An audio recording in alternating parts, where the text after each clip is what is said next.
बिस्मिल्लाहिर्रहमानिर्रहीम। तो अब हम जो है पढ़ रहे हैं आर्टिकल 3.1.4 और 3.1.5। 3.1.4 जो है ये रेशो फार्मूला है या डिवीज़न फार्मूला, और 3.1.5 जो है ये एप्लीकेशन टू द ज्योमेट्री है। तो इससे रिलेटेड पहले आर्टिकल से रिलेटेड जो है एक्सरसाइज का क्वेश्चन नंबर 9 है। The position vector of the points A and B are given this respectively. Find the position vector of the point P dividing the line segment joining the A and B in the ratio 2:3 internally. तो अब इसको जो है मालूम करने के लिए हम सपोज कर रहे हैं let the position vector of point P ये R के इक्वल है कि P का पोजीशन वेक्टर R है और पोजीशन वेक्टर को OP से रिप्रेजेंट किया जाएगा। ऐसे ही पोजीशन वेक्टर ऑफ ए ओ ए के इक्वल, इसको स्मॉल ए के साथ भी लिखते हैं, ये गिवन है i-2j प्लस के इक्वल। और इसी तरह से position vector of B O B है और ये भी गिवन है 2i प्लस 3j माइनस के इक्वल। तो अब जो है 9 बाई रेशियो फार्मूला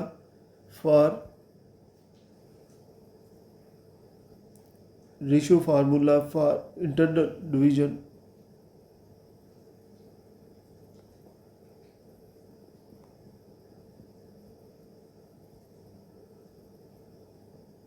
वो ये फार्मूला है क्रॉस मल्टीप्लाई जैसे होता है, 3 को इधर ए से मल्टीप्लाई करेंगे तो अब इसके मुताबिक 3 को ए से मल्टीप्लाई किया जाएगा और 2 को बी के साथ divided by 3 plus 2। Internal division हो तो दरमियान में प्लस का साइन आएगा, और अगर एक्सटर्नल डिवीजन होती तो दरमियान में माइनस का साइन होता, ऊपर भी और नीचे भी। अब इनकी वैल्यूज़ इसमें रिप्लेस की जाए तो 3 इंटू ए की वैल्यू है i -2j प्लस के plus 2 into 2i plus 3j minus के डिवाइडेड बाई 5।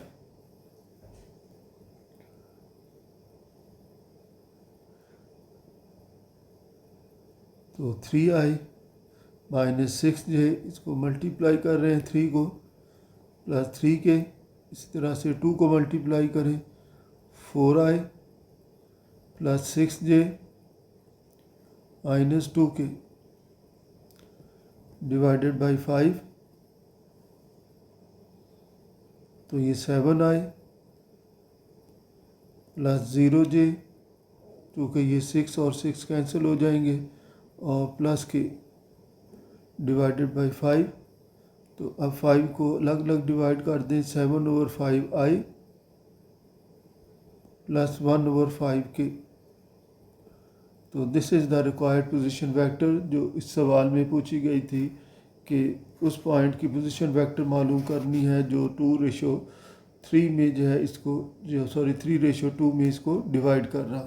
तो अब उसके मुताबिक जो है इसकी ये वैल्यू मालूम की है। इसमें आपने ख्याल रखना है कि जो पहली रेशियो है वो ए की तरफ होनी चाहिए, क्योंकि ए और बी को जो है डिवाइड किया जा रहा है लाइन सेगमेंट को, ए पे जो है 2 और बी पर जो है 3 होनी चाहिए रेशियो जो है। अगर ए इधर होता, बी इधर कंसिडर करते तो 2 इधर और 3 इधर होना था। तो इसका जो है ख्याल रखना है तरतीब का जो है कि उसके मुताबिक इसकी रेशियो लिखी जाए और फिर उसके पोजीशन वेक्टर मालूम किया जाए। अब इसके बाद जो है क्वेश्चन नंबर 10।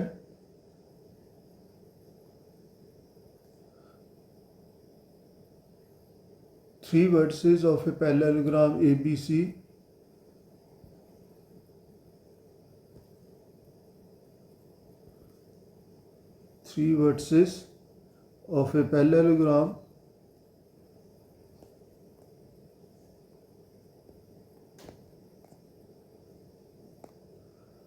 ABCD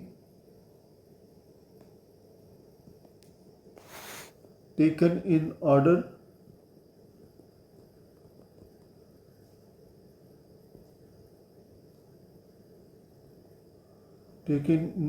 are, तो ये गिवन है a 3 - 4, b -1 - 3 and c -6 2।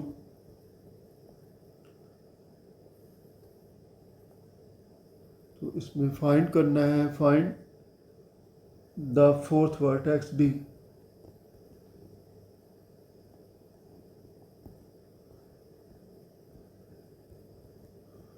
तो इसमें फोर्थ वर्टेक्स d मालूम किया जाए कि ये किसके इक्वल है।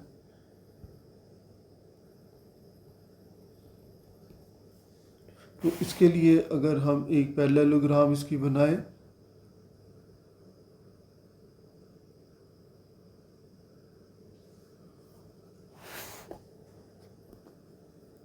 तो इसमें हम जो है ड्रा करते हैं एक फिगर,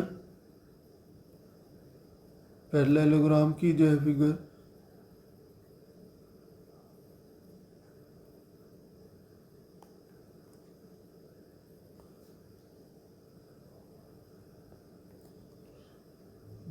ये पैरेललोग्राम तरतीब के साथ ए, इसके कोऑर्डिनेट्स हैं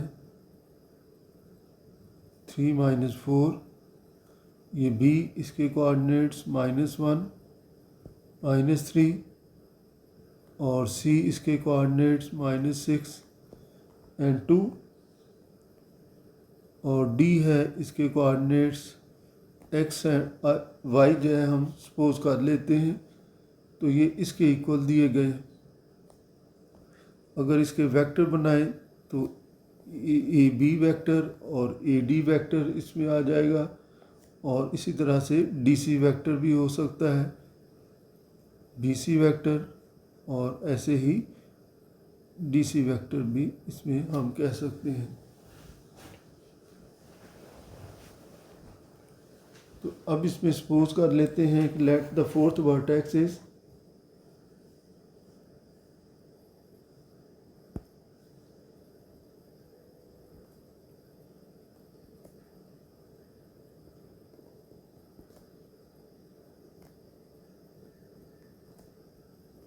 this is equals to d of xy।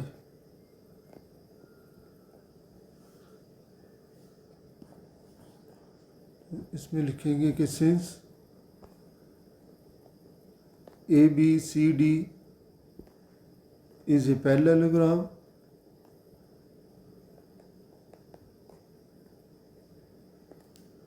तो देयरफॉर अपोजिट साइड्स पैरेलल भी होंगी और इक्वल भी होंगी। तो therefore A B vector will be parallel to D C vector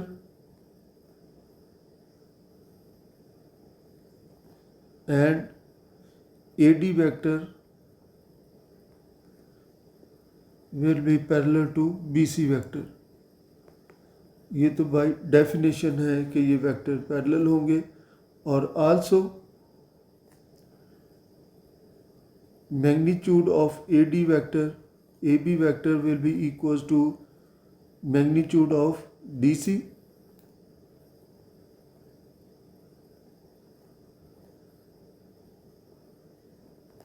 and magnitude of AD will be equals to magnitude of BC। अब vector parallel भी हो और उनकी मैग्नीट्यूड इक्वल भी हो तो फिर हम कह सकते हैं, ये दोनों चीज़ें तो पैरेललोग्राम की डेफिनेशन से आती हैं कि जिस अपोजिट साइड पैरेलल है या अपोजिट साइड इक्वल भी है। तो जब इन दोनों को कंबाइन किया जाए तो अब इसके मुताबिक A B will be equals to D C और and A D will be vector अब जो है इक्वल होंगे। यहाँ तो मैग्नीट्यूड इक्वल थी, अब वेक्टर इक्वल तब होते हैं जब उनकी मैग्नीट्यूड भी जो है सेम हो और डायरेक्शन भी सेम हो। तो अब इसके मुताबिक जो है हम देखते हैं कि इसको क्या लिखा जा सकता है। A B will be equals to O B minus O A and D C will be equals to O C minus O D. तो अब इसकी वैल्यूज़ इसमें मालूम करते हैं। ओ बी पोजिशन वेक्टर ये पॉइंट पी है, तो इसके साथ पहले के साथ आई माइनस जे, दूसरे के साथ जे लिख दिया जाए, ये पोजीशन वेक्टर बन जाता है। ओ ए जो है ए के साथ 3i और माइनस 4j। ऐसे ही ओ सी लिखना हो तो माइनस 6i प्लस 2j और माइनस ओ डी लिखना हो तो xi प्लस yj। तो अब इसके मुताबिक minus i minus 3j minus 3i plus 4j, this is equals to minus 6i plus 2j minus xi minus yj।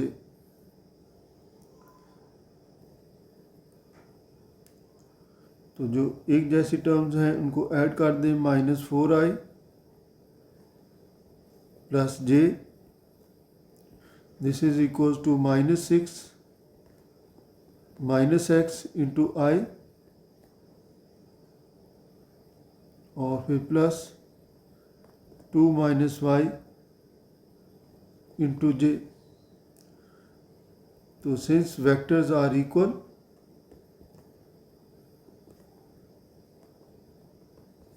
तो देयरफॉर इनके कंपोनेंट्स भी इक्वल होंगे।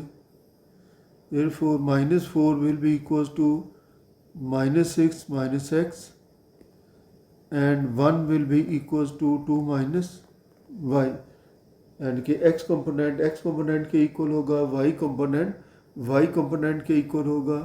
तो x equals to minus 6 plus 4 और x इक्वल्स टू माइनस 2 और y equals to 2 minus 1 and y equals to 1। तो therefore d जो हमने सपोज किया था x और y, तो डी एक्स के कोऑर्डिनेट्स वैल्यू 2 के माइनस 2 के इक्वल और y की वैल्यू 1 के इक्वल। तो यही इसका जो है is the required fourth vector vertex. तो ये फोर्थ वर्टेक्स है जो हमने इसमें मालूम करना था। तो इस तरह से जो है गिवन था कि ये पैरेललोग्राम के वर्टिसेस हैं और हमने इसमें फोर्थ वर्टेक्स मालूम करना था। अगर कोई कोऑर्डिनेटर पैरेललोग्राम है तो उसके अपोजिट साइड जो है वो पैरेलल भी होंगी और मैग्नीट्यूड में इक्वल भी होंगी। अगर दोनों हैं तो फिर वो दोनों वेक्टर इक्वल होंगे और उन्हीं को जो है हमने यूज़ करते हुए इसमें फोर्थ वर्टेक्स मालूम किया है। अब इसके बाद जो है नेक्स्ट क्वेश्चन है 11। क्वेश्चन 11 है show that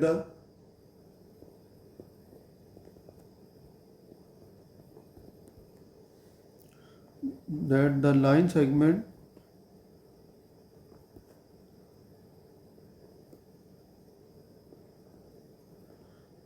segments joining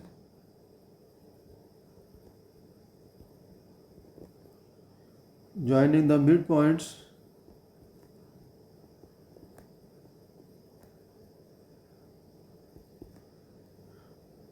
of the sides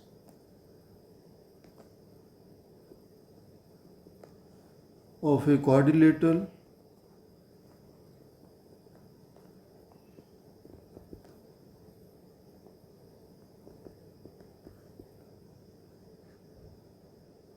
consecutively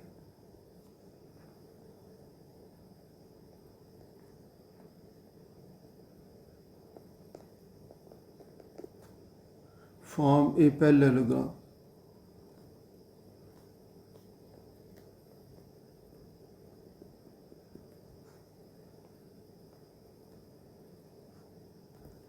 कि अगर एक क्वाड्रिलेटरल के जो है कंजेक्टिव साइड्स के मिड पॉइंट्स को आपस में ज्वाइन किया जाए तो उससे एक पैरेललोग्राम बनती। तो इसमें हम जो है एक क्वाड्रिलेटर सपोज करते हैं।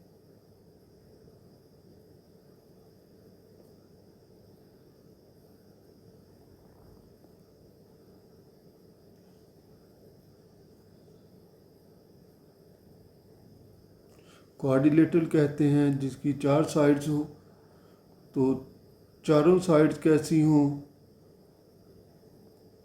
इसकी कोई कंडीशन नहीं, बस 4 साइड्स होनी चाहिए। वो पैरेलल हो, वो इक्वल हो, अनइक्वल हो, सारी नॉन पैरेलल हो एक दूसरे के, तो इससे कोई फ़र्क नहीं पड़ता, लेकिन सिर्फ 4 साइड्स हों तो वो क्वाड्रिलेटरल है। तो ये मैं एक क्वाड्रिलेटरल जो है सपोज की है। ए का पोजीशन वेक्टर सपोज कर लेते हैं ए के इक्वल, बी का पोजीशन वेक्टर बी के इक्वल, सी का पोजीशन वेक्टर सी के इक्वल और डी का पोजीशन वेक्टर डी के इक्वल। और अब ये कहा गया कि इनके मिड पॉइंट्स को अगर हम ज्वाइन करें, ये इसका मिड पॉइंट है, ये भी मिड पॉइंट, तो इससे जो है एक पैरेललोग्राम बनेगी। अब मिड पॉइंट जो है इसको ई, एफ, जी और एच हम जो है सपोज कर लेते हैं। इसको इससे ज्वाइन किया जाए, इसको इससे ज्वाइन किया जाए और फिर इसके बाद इसको इसके साथ ज्वाइन करें। तो अब ये जो हासिल हुई है ये एक पैरेललोग्राम हुई है, ये हमने इसमें प्रूव करना है। तो इसके लिए जो है हम सपोज करते हैं late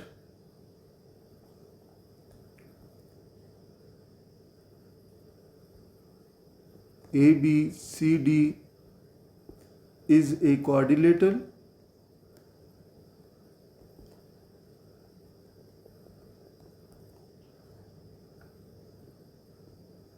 and EFGH are midpoints of sides. अगर इनके नाम लिखना चाहें तो नाम भी लिख दें, AB side, BC side, DC side and AD side respectively.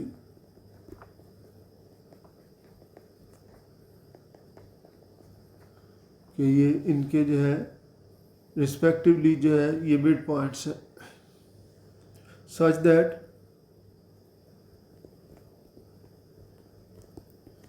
position vector of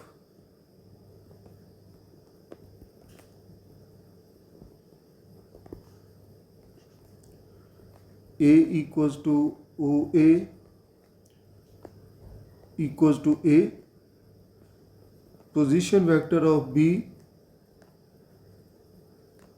OB, this is equals to B, position vector of C OC, ये C के equal, and position vector of D OD, this is equals to D।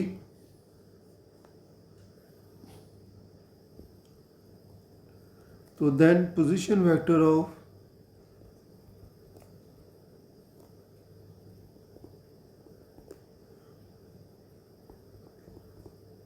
Mid point E,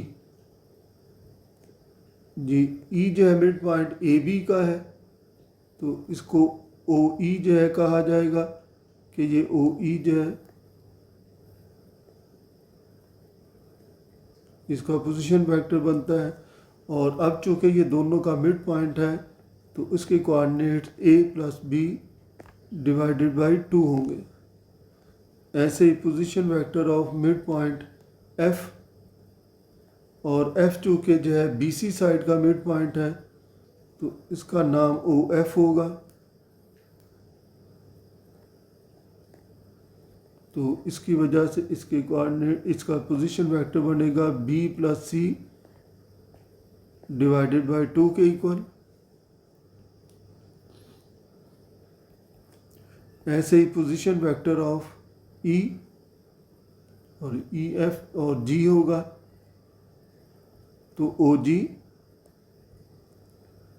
और ये चूँकि जो है B और D, C और D जो है इस साइड का है तो सी प्लस डी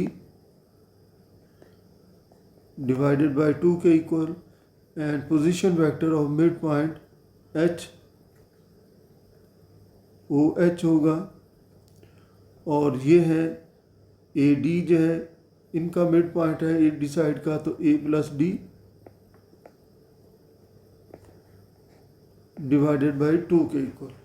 तो अब हमने जो है शो करना है कि ई F G H is a parallelogram, और पैरेललोग्राम के लिए अपोजिट साइड्स को पैरेलल भी प्रूव किया जा सकता है और अपोजिट साइड्स को इक्वल भी प्रूव कर सकते हैं। तो अब इसके लिए जो है ई एफ पहले मालूम करते हैं।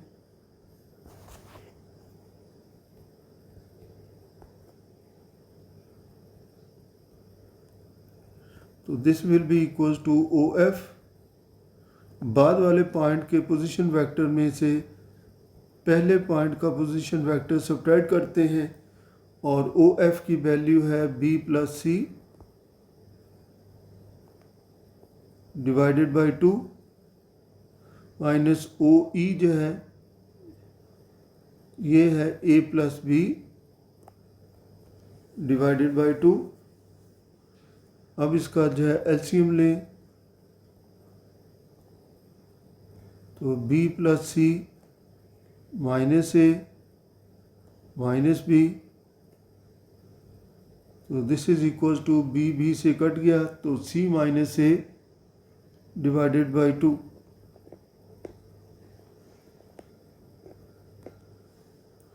और फिर इसके बाद जो है इसके अपोजिट एच जी है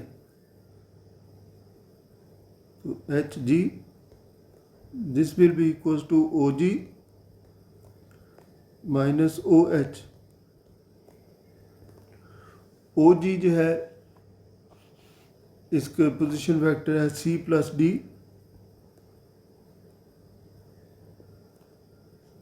डिवाइडेड बाय 2, और ओ एच जो है A plus D divided by 2। इसका एलसीएम आ जाए C plus D minus A minus D divided by 2, और डी डी से कैंसिल हो जाए तो ये सी माइनस ए डिवाइडेड बाय 2। तो ये इक्वेशन 1 और इक्वेशन 2 जो है इसको कह दिया जाए, ये दोनों की वैल्यू इक्वल आ गई, इसका मतलब ये दोनों वेक्टर जो है आपस में इक्वल भी होंगे और पैरेलल भी होंगे। तो इसको इक्वल भी यूज़ किया जा सकता है और पैरेलल का भी हम कह सकते हैं। अब इसके बाद आल्सो अब ई एच और एफ जी जो है इनको मालूम करना है। E H this is equal to O H, बाद के पोजीशन वेक्टर में से बाद वाले के पोजीशन वेक्टर में से पहले पोजीशन वेक्टर को सब्ट्रैक्ट किया जाए, O H minus O E, O H है A plus D divided by 2, और माइनस ओ ई जो है A plus B divided by 2। LCM आ जाए A plus D minus A minus B divided by 2, तो ए से कट गया तो बाकी डी माइनस बी रह जाएगा। D minus B divided by 2, इसको कह देते हैं इक्वेशन 3 जो। अब इसके बाद जो है F G, this is equals to O G minus O F. O G की वैल्यू है C plus D divided by 2 minus O F की वैल्यू है बी प्लस सी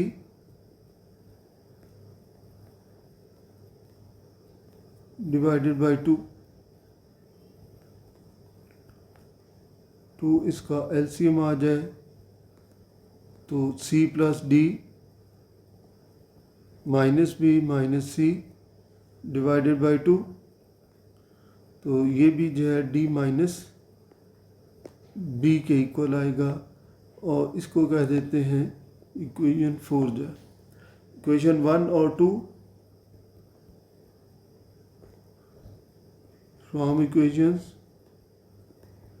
1 एंड 2, तो ये दोनों वेक्टर इक्वल हैं E F vector equals to H जी।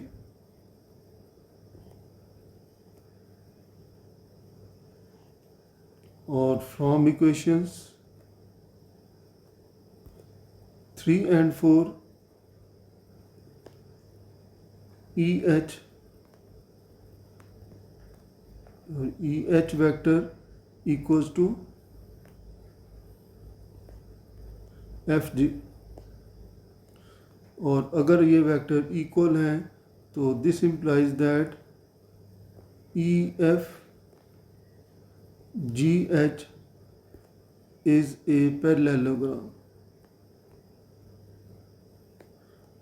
चूँकि एक पैरेललोग्राम के अपोजिट साइड्स पैरेलल भी होती हैं और इक्वल भी होती हैं, और अगर वेक्टर इक्वल हो तो वो मैग्नीट्यूड भी इक्वल होगी और वो पैरेलल भी हो एक दूसरे के जो है। और यही इसमें जो है हमने प्रूव करना था कि ये ई एफ जी एच जो है ये एक पैरेललोग्राम बनाते हैं अगर हम क्वाड्रिलेटरल के मिड पॉइंट्स को आपस में कंसेक्टिवली ज्वाइन करेंगे। तो इसके बाद बाकी जो है फिर इंशाल्लाह अगले लेक्चर में होगा।